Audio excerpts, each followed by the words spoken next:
भूतं यथा निद्रया यः साक्षात् कुरुते प्रबोधसमये स्वात्मानमेवाद्वयं तस्मै श्रीगुरुमूर्तये नमः इदं श्रीदक्षिणामूर्तये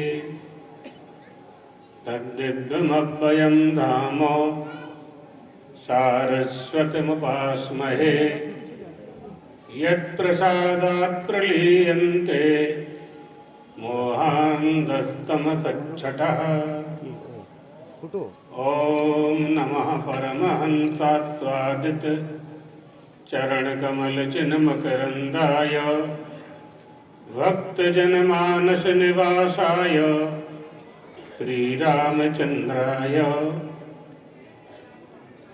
श्रीराम जय राम जय जय राम। राम जय राम जय जय राम। द्वारकाधीश भगवान की जय। आनंद कंद भगवान रामचंद्र की जय। जगदम्बा महारानी की जय। हर हर हर महादेव। हर महादेव। प्रेम मंदिर के महंत श्री आयोजक गण, संत वृंद, देवियों, सज्जनों, प्रेम मंदिर में सत्संग हो रहा है। ये प्रेम क्या है, किससे प्रेम करना है हमें, यह संदेश प्रेम मंदिर से ही प्राप्त होगा। किससे प्रेम करना चाहिए। याज्ञवल्क्य ऋषि की दो पत्नी थी, एक मैत्रेयी और दूसरी कात्यायनी। एक बार याज्ञवल्क्य ऋषि ने कहा, हम गहन अरण्य में, जंगल में तपस्या करने के लिए जाएंगे। अपनी संपत्ति के दो विभाग कर दिए, एक भाग कात्यायनी के लिए, एक मैत्रेयी के लिए। कात्यायनी ने अपना भाग ले लिया, अपना हिस्सा ले लिया। मैत्रेयी ने कहा अपने पतिदेव से कि भगवान, जिस वस्तु को प्राप्त करने के लिए, तपस्या करने के लिए आप जा रहे हैं, क्या वह वस्तु हमें यहाँ प्राप्त नहीं होगी। एक बात। दूसरी बात, जो संपत्ति और आश्रम आप हमारे लिए छोड़ करके जा रहे हैं, क्या उससे हम वह प्राप्त कर लेंगे जो आपको प्राप्त होने वाला है। याज्ञवल्क्य जी ने कहा, यह संभव नहीं है। तो मैत्रेयी ने कहा, तेना हम किम कुर्याम, मैं उसे लेकर के क्या करूंगी, मैं भी आपके साथ चलूंगी। नहीं मानी। याज्ञवल्क्य ऋषि के साथ मैत्रेयी जंगल में जहाँ वो तपस्या करने के लिए गए, वहाँ साथ में गई।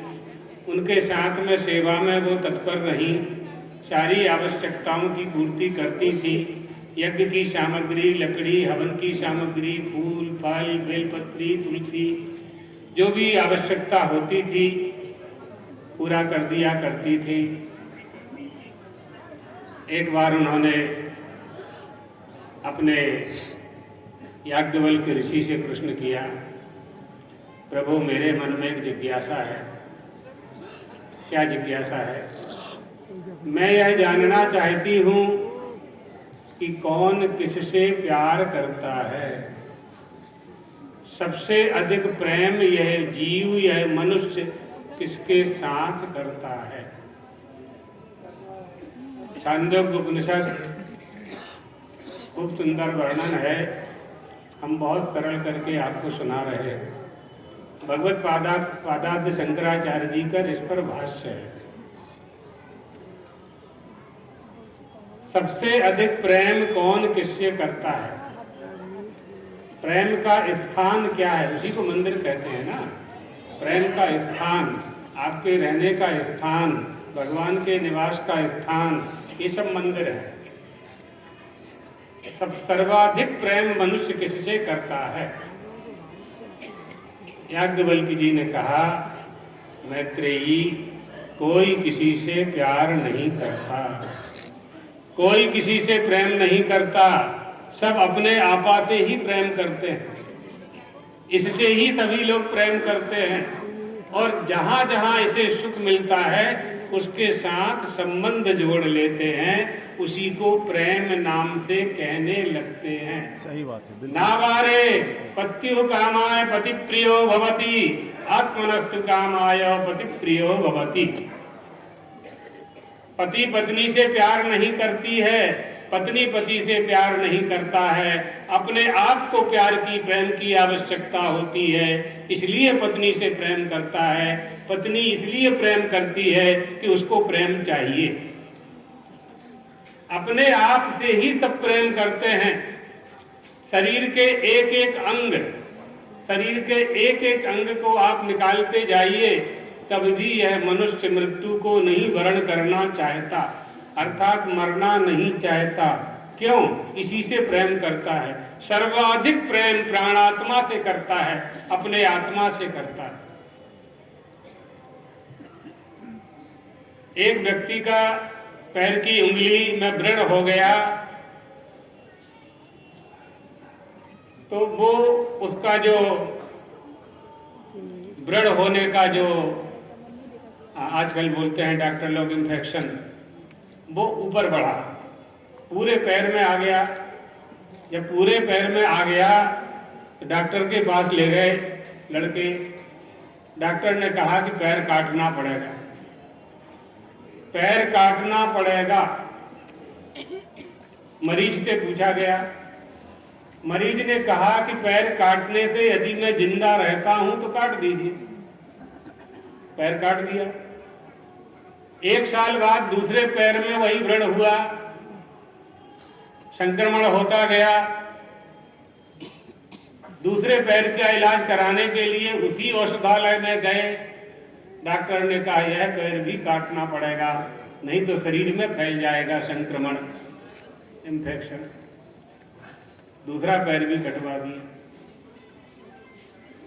तीसरे साल हाथ में वही रोग हो गया, फिर डॉक्टर के यहाँ गए, हाथ काट दिया, हाथ का ऑपरेशन बिगड़ गया। रात्रि में उसे बहुत दर्द हुआ, मरीज को रोने लगा, जोर जोर से चिल्लाने लगा। परिवार के लोग आ गए, नर्स आ गए, डॉक्टर आ गए, बड़ा डॉक्टर आ गया। एक हाथ तो कट ही चुका था, एक ही हाथ था। डॉक्टर का हाथ पकड़ करके मरीज ने कहा कि डॉक्टर साहब, अब तो मुझे ऐसी दवा दो ताकि मेरे प्राणों को शांति प्राप्त हो। सोचिए यार, मर करके वो किसे शांति प्रदान करना चाहता है ना कोई? उसी का नाम आत्मा है। आत्मा से ही सब प्रेम करते हैं और कोई किसी से प्यार नहीं करता, कोई प्रेम नहीं करता। ये सब स्वार्थ के संबंध हैं।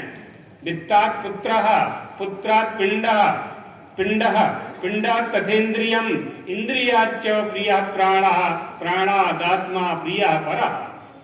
सबसे अधिक यह मनुष्य प्रेम धन से करता है, सबसे अधिक प्रेम धन से करता है। धन के बाद सबसे अधिक प्रेम बेटा से करता है, बेटा बेटी से करता है। धन की सुरक्षा करता है, तिजोरी में रखता है, बैंक में रखता है, लाकर में रखता है, सोना चांदी खरीदता है, चोरों से बचाता है, पुलिस से रक्षा करता है, सरकार से बचाता है, कर टैक्स की चोरी करता है ना? धन से प्रेम करता है। उसके बाद अपनी संतान से प्रेम करता है। संतान पर जब संकट आता है तो धन देकर के संतान के कष्ट को दूर करता है। तो संतान से अधिक प्रेम हो गया ना?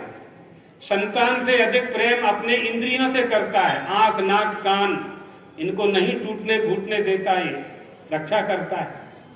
इंद्रियों से अधिक प्रेम अपने शरीर से करता है और शरीर से भी अधिक प्रेम अपने आत्मा से करता है। इसलिए मैत्रेयी कोई किसी से प्रेम नहीं करता, सब अपने आत्मा से प्रेम करते हैं। उसी आत्मा का नाम परमात्मा है, उसी आत्मा का नाम जगदम्बा है, उसी आत्मा का नाम श्री राम है, उसी आत्मा का नाम परमात्मा श्री कृष्ण है। सबसे अधिक मनुष्य अपने आप से ही प्रेम करता है। प्रेम का लक्षण है हम आपसे प्रेम करते हैं, इसका क्या लक्षण है? प्रेम का सीधा लक्षण है जिसके बिना हम रह नहीं सकते, आप उसी से प्रेम करते हैं। अब आप सोच लीजिए कि आप किसके बिना नहीं रह सकते। आप भोजन के बिना रह सकते हैं, कपड़े के बिना रह सकते हैं, परिवार के बिना रह सकते हैं, धन संपत्ति के बिना भी रह सकते हैं, पानी पी करके रह सकते हैं, दूध पी करके रह सकते हैं, पत्ते खा करके, सब्जी खा करके जिंदा रह सकते हैं। लेकिन अगर ये प्राण निकल जाए तो सारी इंद्रियां अवसन्न हो जाएंगी। केनोपनिषद में बड़ी सुंदर कथा है। एक बार इन इंद्रियों में झगड़ा हो गया, कौन बड़ा?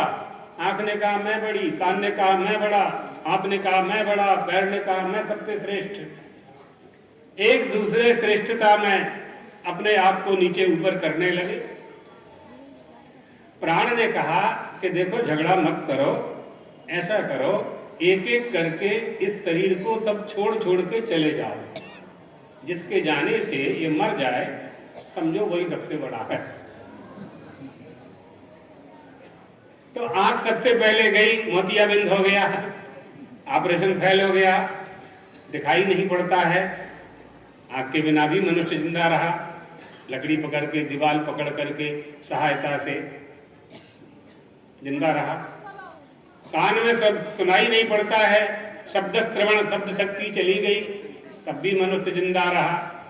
हाथ कट गया तब भी मनुष्य जिंदा रहा, पैर कट गया व्हील चेयर में बैठ करके जिंदा रहा।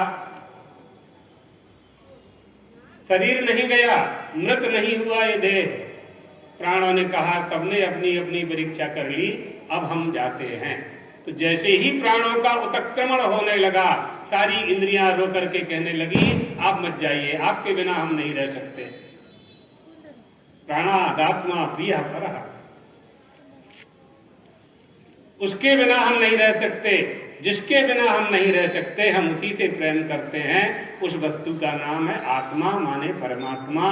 हम उसके बिना नहीं रह सकते, उसके बिना हमारा कोई अस्तित्व नहीं है। यही प्रेम का वास्तविक स्वरूप है। नारद भक्ति सूत्र में प्रेम के 6 लक्षण बताए गए। गुण रहितम, कामना रहितम, प्रतिक्षण वर्धमानम, अनर्वचनीयम, सूक्ष्मतरम स्वादानवत्। ये प्रेम के 6 लक्षण। किसी का गुण देख करके आपने उससे प्रेम किया, उस गुण के न रहने पर आपका प्रेम टूट जाएगा। कामना के सहित प्रेम किया, इस व्यक्ति से हमको धन लाभ होगा, और यदि वह निर्धन हो गया तो आपका प्रेम नहीं रहेगा। बहुत सूक्ष्म होता है, कोई कह नहीं सकता है हम आपसे कितना प्रेम करते हैं, कोई नहीं कह सकता। अगर कहेगा तो प्रेम नहीं है, प्रेम की सीमा नहीं है, प्रेम की सीमा नहीं। तब कथामृतम तप्त जीवनम कविभिरीडितम कलमशापहम। गोपियां कहती हैं कन्हैया हमने सुना था तुमसे जो प्रेम करता है उसको कभी कष्ट नहीं होता है, तुमसे प्रेम करने वाले को कष्ट नहीं होता है। हम तो साक्षात आपको प्राप्त कर चुके हैं, आपका हाथ हाथ में रख करके हम रास कर चुके हैं, फिर हमें कष्ट क्यों दे रहे हो आप? भगवान के साथ प्रेम करना चाहिए, संसार का उपयोग करना चाहिए, भगवान से प्रेम करना चाहिए। मनुष्य उल्टा करता है, हनुमान जी, गणेश जी इष्ट देवता का उपयोग करता है और संसार से प्रेम करता है। यही इसके दुख का मूल कारण है। आत्मना किम निमित्तम दुखम, मनुष्य को, इस आत्मा को यानी जीवात्मा को दुख क्यों होता है? क्योंकि ये भगवान की सृष्टि में दखलंदाजी करता है, प्रकृति के साथ अन्याय करने लगता है, पर्यावरण को अशुद्ध करने लगता है, माता पिता गुरु की आज्ञा नहीं मानता है, कामचार, कामवाद, काम भक्ष में अनुरक्त हो जाता है, शास्त्र की आज्ञा का उल्लंघन करता है, जो वेद भेद विधि निषेध है उनका पालन नहीं करता, इसलिए सब कुछ होते हुए भी यह मनुष्य दुखी रहता है। यही इसके दुख का मूल कारण है। परमात्मा से प्रेम करना चाहिए। हमारा प्रेम अगर शुद्ध है, आप देखिए 2 साल का बालक है, 1 साल का बालक है, पूरा परिवार उसके लिए सब कुछ करता है। 1 साल का बालक परिवार के लिए कुछ नहीं करता, पूरा परिवार उसके लिए सब कुछ करता है। क्यों? परिवार के लोग जानते हैं हमारे सिवाय इसका दूसरा कोई नहीं। बालक का समर्पण माता पिता को उसकी सेवा करने के लिए श्रद्धा पैदा करता है कि हम नहीं करेंगे तो कौन करेगा। इसी तरह से जब हम परम पिता के छोटे बालक बन जाएं, 50 साल की आयु में, 60 साल की आयु में, 80 साल की आयु में 2 साल के बालक के मन वाले बन जाएं, तो तब सिद्ध होगा योगक्षेमम वहाम्यहम्, तब सिद्ध होगा। फिर मैं करूंगा। जब तक आपको अपने पर भरोसा है, अपने धन पर भरोसा है, माता पिता पर भरोसा है, रिश्तेदारों पर भरोसा है, कारखाने पर भरोसा है, जमीन दुकान मकान पर भरोसा है, भगवान कहते हैं तुम खुशी रहो, तुम सुखी रहो, हमारी आपको आवश्यकता नहीं है। जिन साधन संसाधन को आपने अपना रखा है, अगर उनसे सुख मिल जाता है तो तुम ले लो, ले लो। और अगर कहीं ना मिले सुख, जितनी भी व्यवस्था तुम्हारे पास है, यदि उससे सुख की प्राप्ति ना हो, हमसे प्रेम करना, हम देंगे, हम देंगे, वह सब देंगे जो तुम्हें चाहिए। क्यों? क्योंकि हमने तुम्हें शरीर दिया है। जैसे माता पिता छोटे से बालक के लिए करते हैं, इसी तरह से 80, 90, 50, 60 साल के मनुष्य का भगवान करेगा, लेकिन शर्त यह है कि उसका मन 2 साल के बालक वाला हो जावे, अर्थात सहज हो जावे, निर्दोष हो जावे, छल रहित हो जावे, कैतव रहित हो जावे। हम सब करेंगे, हम सब करेंगे। इसलिए परमात्मा से प्रेम करना चाहिए। और प्रेम कहाँ करना चाहिए, ये बात हम क्यों बोल रहे हैं? प्रेम मंदिर पर से सब स्मरण आ रहा है। प्रेम मंदिर में सब आए ना, तो हमने निर्गुणानंद जी से पूछा कि महात्मा जी कहाँ ले जा रहे हो आप हमको? हमें तो गीता के वो पाठ के लिए लाया गया है। कहने लगे हमारे गुरु जी का प्रेम मंदिर है, हम भी वहाँ रहते हैं, वहाँ आपको चलना है। तो ठीक है, गंगा जी की आरती करना है, तो अच्छे काम के लिए अच्छी बात की, आना हुआ। तो तात्पर्य क्या है कहने का कि अब प्रेम आप कहाँ करेंगे और ईश्वर के अतिरिक्त कहाँ प्रेम करेंगे? संसार की बात हमने आपको बता दी। संसार से प्रेम करो, अच्छी बात है, मिलेगा कुछ नहीं, एक दूसरी बात है। कहा संसार को छोड़ नहीं सकते, पैदा हुए हैं, रहना तो पड़ेगा, बिल्कुल रहना है, रहना ही है। उपाय हम बता देते हैं, उल्टा कर दो बस। संसार का उपयोग करो, परमात्मा से प्रेम करो, सुखी हो जाओगे, करके देख लेना। दूसरी बात, कहाँ प्रेम करना है? अपनी संस्कृति से प्रेम करना है, बहुत बढ़िया। अपने संस्कारों से प्रेम करना है, अपने देश से प्रेम करना है, अपने राष्ट्र से प्रेम करना है, अपनी मातृभूमि से प्रेम करना है, अपनी गंगा गायत्री गौ माता से प्रेम करना है। किसी भी राष्ट्र का अस्तित्व अगर सुरक्षित रहता है तो वहां की संस्कृति और संस्कारों की सुरक्षा करनी पड़ेगी। अर्थात संस्कृति और संस्कारों की सुरक्षा कैसे होगी? धर्म का पालन करने से होगी। धर्म की रक्षा हम कैसे करेंगे? डंडे के बल पर धर्म की रक्षा नहीं की जा सकती। एक आश्रय, एक साधन बन सकता है दुष्टों का दलन करने के लिए, दंड होता है, दुष्टों का दलन करने के लिए दंड होता है, लेकिन वास्तव में धर्म की रक्षा तो धर्म का पालन करने से ही होगी। राजा युधिष्ठिर 5 भाई थे, कथा आप लोग जानते ही होंगे प्रायः। पांचों को वनवास हुआ था, भटक रहे थे जंगल में। 1 वर्ष का अज्ञातवास था, 12 वर्ष का वनवास था। युधिष्ठिर को प्यास लगी, छोटे भाई से कहा जल लेकर के आओ कहीं से। जल कहीं दिखाई नहीं पड़ा,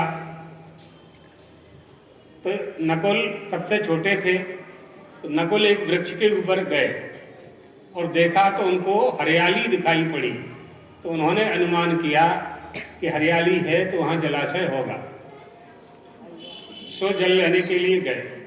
जैसे ही तुम्बी में कमंडलू में जल लेने लगे तो वृक्ष में से आवाज आई, माता तथा शंकार्षि मम पूर्व परिग्रह। हे तात, इस सरोवर का जल मत लेना, इस सरोवर पर मेरा अधिकार है। अगर तुम इसका जलपान करोगे तो यही मूर्छित हो जाओगे। मेरे प्रश्नों का उत्तर दिए बिना जलपान नहीं करना। कृष्णानुक्त्वा तुमाद्रेय जलम पिब हरस्वचा। मेरे प्रश्नों का उत्तर देने के बाद ही तुम जलाहरण कर सकते हो। नकुल प्यासे थे, उन्होंने बात सुनकर के अनसुनी कर दी, जलपान कर लिया, मूर्छित होकर के वहीं गिर पड़े। बहुत देर तक नहीं आए तो युधिष्ठिर ने सहदेव को भेजा, उनके साथ भी यही घटना हुई। फिर अर्जुन को भेजा, उनके साथ भी यही हुआ।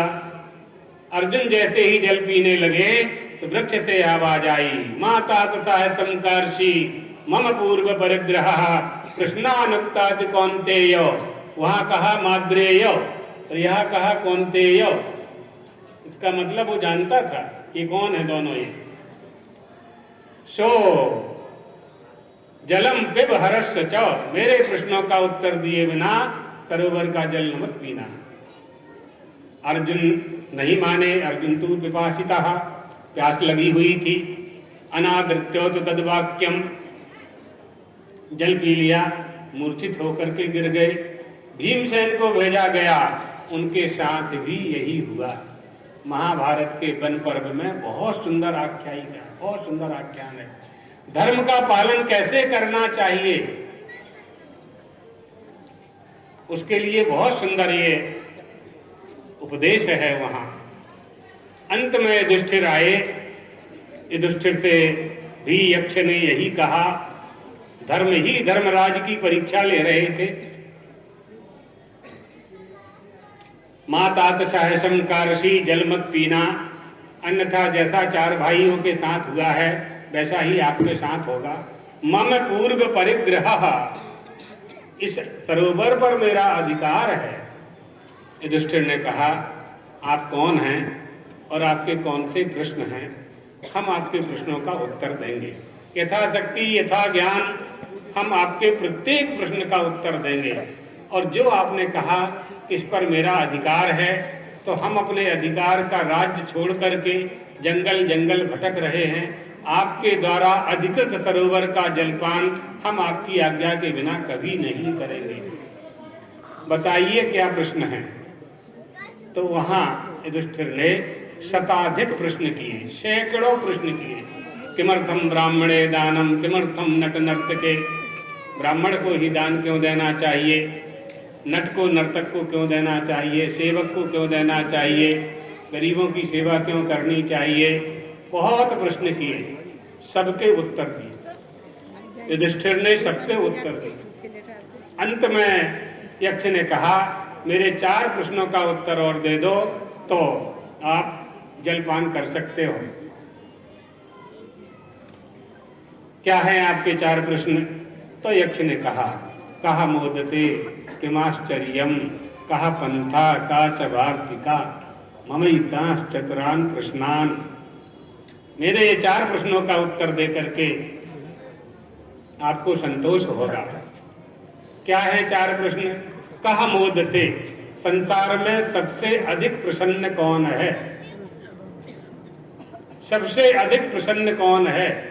देखो धर्म ज्ञान कैसे होगा आपको, ये छोटी छोटी सी कथा, जो कथा प्रसंग हैं, इनके द्वारा ही हम धर्म बोध प्राप्त करके चल सकते हैं, पालन कर सकते हैं। कहा मोदते, सबसे अधिक प्रसन्न कौन है? तो युधिष्ठिर ने कहा, पंचमे हनिषष्टि वा साकं पचति सुग्रहे अनरणी चाप्रवासी च सा वारिचर मोदते। अपना रहने का खुद का घर हो, भले ही झोपड़ी हो, अप्रवासी हो, बाहर न गया हो, विदेश न गया हो, 5 दिन में, 4 दिन में, 6 दिन में सात पात मिल जाए, किसी के पास भीख न मांगना पड़े, सिर पर माथे पर कर्जा न हो, अनरणी चाप्रवासी च साकं पचति सुग्रहे, अपने ही घर में साग पात खा करके रहे, माथे पर कर्जा ना हो, खुद का मकान हो, भले ही झोपड़ी हो, सा वारिचर मोदते, किसी से मांगे ना, वही प्रसन्न रहता है। सबसे अधिक प्रसन्न व्यक्ति वही है। किमाश्चर्यम, दूसरा प्रश्न था आश्चर्य क्या है? तो युधिष्ठिर ने कहा, प्रतिदिन लोग मरते हुए देखते हैं, गांव में मृत्यु हो रही है और गांव के लोग शमशान ले जा रहे हैं। आश्चर्य है, अपने को अजर अमर समझते हैं, यह नहीं सोचते कि अन्य भूतानि गच्छन्ति ही यमालयम शेषा स्थावरमिच्छन्ति किमाश्चर्यम मतः परम। इससे बड़ा आश्चर्य क्या होगा? कंधे पर रख करके ले जा रहे हैं मृत शरीर को और स्वयं अमर होने की कामना कर रहे हैं, इससे बड़ा आश्चर्य। तीसरा प्रश्न किया था, का पंथा, श्रेष्ठ मार्ग क्या है? श्रुतियोर विभिन्ना ऋषियोर विभिन्ना नैको ऋषिर्यस्य मतम प्रमाणम धर्मस्य तत्त्वं निहितं गुहायाम महाजनो येन गतः पंथा। वेद बहुत हैं, शास्त्र बहुत हैं, पुराण बहुत हैं, ऋषि बहुत हैं, किसकी बात माने किसकी ना माने, क्या करें? धर्म का पालन कैसे करें? तो युधिष्ठिर ने कहा, महाजन जो कर गए हैं उनके मार्ग पर चलना चाहिए, हमारे पूर्वज जो कर गए हैं उनके मार्ग पर चलना चाहिए, जो महापुरुष आज्ञा देते हैं उस मार्ग पर चलना चाहिए। एनाश्च पितरो याता येन याता पितामह, हमारे पिता के पिता के पिता जिस कुलदेवी कुल देवता की पूजा करते थे, हमें उसी की आराधना करना चाहिए।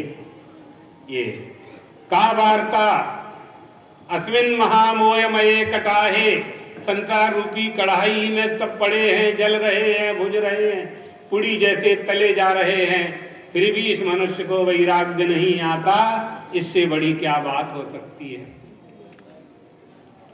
चारों उत्तर दे दिए। यक्ष ने कहा, तुमने हमारे सब प्रश्नों का उत्तर दिया, हम बहुत प्रसन्न हुए। अब तुम्हारा एक भाई जीवित हो सकता है। इतनी बात सुनाने के लिए हमने इतनी भूमिका बनाई है महाभारत में। क्या कहा? एक भाई जीवित हो सकता है, बस। अब यहाँ परीक्षा हो रही है धर्म की। 4 पड़े हुए हैं और एक जीवित हो सकता है। अब बोलो युधिष्ठिर, किसको जीवित करना चाहते हो? तो युधिष्ठिर ने कहा, यदि इन 4 में से एक ही जीवित हो सकता है तो नकुलो यक्ष जीवतु, नकुल जीवित हो जाए। यक्ष ने कहा, अर्जुनम तम अपाहाय, अर्जुन को छोड़ करके, गांडीवधारी को छोड़ करके नकुल को जीवित करना चाहते हो? तो युधिष्ठिर बोले कि यदि हम 5 में से 2 ही रहेंगे तो हमारे पिताजी की 2 पत्नी थी, अर्थात हमारी 2 माँ थी, एक कुंती और एक माद्री, और 2 को ही रहना है तो कुंती का मैं युधिष्ठिर, तो माद्री माँ का स्मरण मुझे बना रहे। नकुलो यक्ष जीवतु, नकुल जीवित हो जावे। और नकुल को ही मैंने सबसे पहले जल लाने के लिए भेजा था, सबसे छोटा है, उसको सबसे पहले जीवित होने का अधिकार है। यक्ष ने समझाया, यश्च बाहुबलम सर्वे पांडवः समुपासते अर्जुनम तम अपाहाय नकुलो यक्ष जीवतु। नकुल को जीवित करना चाहते। यहाँ यक्ष ने युधिष्ठिर की परीक्षा ली, किसको जिंदा करना चाहोगे? जब परीक्षा में खरे उतरे, परीक्षा में पास हो गए, तो यक्ष ने कहा, तुमने धर्म का पालन किया, कठिन अवस्था में भी, आपत्ति काल में भी तुमने धर्म त्याग नहीं किया, इसलिए तुम्हारे चत्वारो भ्रातराः जीवन्तु, चारों भाई जीवित हो जाएं। ये धर्म का पालन है। ये डंडे के बल पे वहां नहीं हो सकता था। ये धर्म का पालन बल, बुद्धि बल और विवेक से होता है। बुद्धि का बल जिनके पास है उन्हीं को आत्मा प्राप्त होता है। नायम आत्मा बलहीनेन लभ्यो, बलहीन को आत्मा प्राप्त नहीं होता। जब आत्मा प्राप्त नहीं होगा तो प्रेम नहीं होगा। इसलिए आत्मबोध होना चाहिए। आत्मबोध क्या है? आत्मबोध क्यों जानना चाहिए? अहम अस्मि, मैं हूं, बस यही आत्मबोध है। इदम का त्याग कर दे और अहम का स्वाभिमान जागृत कर ले, आत्मबोध हो गया। अहम ब्रह्मेति साक्षात्कारः स उच्यते, अस्ति ब्रह्मेति चेद वेदो परोक्षम ज्ञानमेव तत्, अहम ब्रह्मेति चेद वेदो साक्षात्कारः स उच्यते। मैं संसार को जानता हूं, जब तक ये ज्ञान बना हुआ है तब तक मैं अलग हूं, संसार अलग है, अहम अलग है, इदम अलग है, अहम अलग है, अनहम अलग है, दूध अलग है, पानी अलग है, पिता अलग है, पुत्र अलग है। 140 करोड़ अलग अलग दिखेंगे भारत में। 140 करोड़ को चलाने वाला जो चेतन है, 8 अरब पूरी पृथ्वी में रहने वाले मनुष्यों का जो चेतन है वो एक है। इस संबंध से हम एक हो सकते हैं, दूसरा कोई संबंध हमें एक नहीं कर सकता है। अनेकता में एकता कैसे कर सकते हैं अपने लोग? ईश्वर के संबंध से, परमात्मा के संबंध से हम एक हो सकते हैं। धर्म के पालन का दूसरा साधन हमने बता दिया, तीसरा साधन बता दिया आत्मबोध। चौथा साधन है संस्कार की रक्षा करना, संस्कृति की रक्षा करना।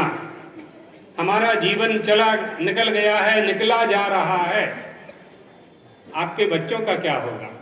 उन्हें धर्म का उपदेश कौन देगा? उनको धर्म ज्ञान कौन कराएगा? उनको देवी देवता की पूजा करना कौन बताएगा? इसका सीधा उपाय है कि हम सब देवी देवता की पूजा पाठ करें और धर्म के मार्ग पर हम स्वयं चलें। यदि हम हिंदू हैं तो हम में हिंदुत्व होना चाहिए। यदि हम हिंदू हैं तो हिंदू धर्म का पालन करने वाले होना चाहिए। यदि हम ब्राह्मण हैं तो ब्राह्मण धर्म का पालन करने वाले होना चाहिए। हम साधु हैं तो साधु के जो लक्षण हैं उस धर्म का पालन करने वाले हमें होना चाहिए। यदि हम क्षत्रिय हैं तो क्षत्रिय धर्म का पालन करने का ज्ञान हमें होना चाहिए। हम वैश्य हैं, हम शूद्र हैं, हम मनुष्य हैं तो भी जरूरत है। मनुष्य को क्या करना है इसकी भी आवश्यकता है। यदि हम पति हैं तो पति धर्म का ज्ञान हमें होना चाहिए। यदि हम किसी की पत्नी हैं तो पत्नी के धर्म का ज्ञान होना चाहिए। अगर हम संतान हैं तो माता पिता की सेवा का ज्ञान होना चाहिए। माता पिता को ज्ञान होना चाहिए कि हमारे बच्चे हैं, इनमें अच्छे संस्कार डालना हमारा धर्म है, ये भी धर्म है। हम भारत में रहने वाले लोग हैं, भारत में भारत के गौरव की वृद्धि कैसे कर सकते हैं, इस ज्ञान को प्राप्त करके हमें वही काम करना है जिससे हमारे देश का गौरव और ऊपर उठे। विश्व बंधु, विश्व गुरु बनने की बात होती है। कैसे विश्व गुरु बनेंगे? कैसे विश्व गुरु बनेंगे जब तक धर्म का पालन नहीं करेंगे? कोई राष्ट्र कैसे उन्नति करेगा जब तक धर्म का पालन नहीं होगा? कोपि देशः कांचित् विशिष्टा संस्कृति मदधाना भवति। कोई भी राष्ट्र एक विशेष संस्कृति का धारक होता है। जिस संस्कृति का वह धारक है उस संस्कृति की रक्षा करना ही धर्म है। इसलिए धार्मिकता धर्म में विद्यमान होती है और धर्म का पालन केवल मनुष्य कर सकता है और दूसरा 84 लाख शरीर में कोई नहीं कर सकता। ये परमात्मा ने अधिकार मनुष्य को दिया है धर्म पालन का, सो उसे करना चाहिए। ये बात हम रोज बोलते हैं, इतनी पंक्ति रोज बोलते हैं कि परमात्मा ने ये अधिकार केवल मनुष्य को दिया है धर्म पालन का। विवेकवती बुद्धि परमात्मा ने केवल मनुष्य को दी है। ब्रह्मावलोक धिषणम मुदमाप देवा। सारी सृष्टि की रचना की, संतोष नहीं हुआ। जैसे ही मनुष्य का निर्माण हुआ, मनुष्य के शरीर को देखकर वो ब्रह्मा जी सृष्टि करता अपनी आसन से उछल पड़े, प्रसन्नता से उछल पड़े। ओ इतना सुंदर शरीर, इतना सुंदर शरीर जिसमें इतनी विवेकवती बुद्धि, ऐसी मेरी रचना कि मुझे पहचानेगा, मुझे पहचानेगा, मेरा भजन करेगा, मेरे भगवान का भजन करेगा, विष्णु भगवान का भजन करेगा, गंगा मैया की सेवा करेगा, गौ माता की सेवा करेगा। ये मनुष्य कर सकता। मनुष्य में ये सक्षमता, सक्षम बुद्धि देख करके परमात्मा को प्रसन्नता हुई। आप चाहते हैं कि आपके पिता का आशीर्वाद मिले, तो इसके लिए आपके पिता और माता को आपको प्रसन्न करना पड़ेगा। किस बात से वो प्रसन्न होंगे पहले आपको ये जानना पड़ेगा। इसी तरह से वो परम पिता है, हम सब उसके बेटे हैं, हम सब उसकी संतान हैं। हम जाने कि वो कैसे प्रसन्न होगा, कौन से उपाय से प्रसन्न होगा, कौन सी आराधना की पद्धति से वह प्रसन्न होगा। अनेक प्रकार बताए हैं। त्रयी सांख्यम योगा पशुपति मिदम वैष्णवमिति नाना प्रविन्ने प्रस्थाने। बहुत मार्ग बताए हैं, बहुत मार्ग बताए। एक ही मार्ग को पकड़ लो, बहुत में से एक को ही पकड़ लें, पार हो जाएंगे, कोई रोक नहीं सकता हमें। इसलिए हमें मानते हैं और हम ये जानते हैं और आप लोगों से भी अपेक्षा रखते हैं कि हम सब हिंदू हैं। हिंदू धर्म पर बहुत कुठाराघात करने के लिए लोग तैयार हैं। हमें अपनी रक्षा स्वयं ही करनी है, हम किसी के भरोसे न रहें। हमारे अंदर हिंदुत्व जागृत हो जाए, धर्म जागृत हो जाए, तो निश्चित रूप से संसार की कोई ताकत भारत देश के सामने सिर ऊपर ऊंचा करके खड़ी नहीं हो सकती है। बात केवल संगठन की है। हमारा संगठन मजबूत होना चाहिए और उस संगठन में धर्म का समावेश होना चाहिए। बस इतनी ही बात है। आप लोगों के बीच में बहुत अच्छा लगा। पश्चिम बंगाल में, कलकत्ता में बहुत संत महंत और बहुत विद्वान लोग हैं। आराधकों की, जगदम्बा की आराधना की ये भूमि है और बड़े बड़े महापुरुषों ने इस भूमि को पवित्र किया है। हम सब उसी उपदेश को और महापुरुषों का जो योगदान है भारत भूमि की गौरव की वृद्धि में, हम उसे और आगे बढ़ाएं।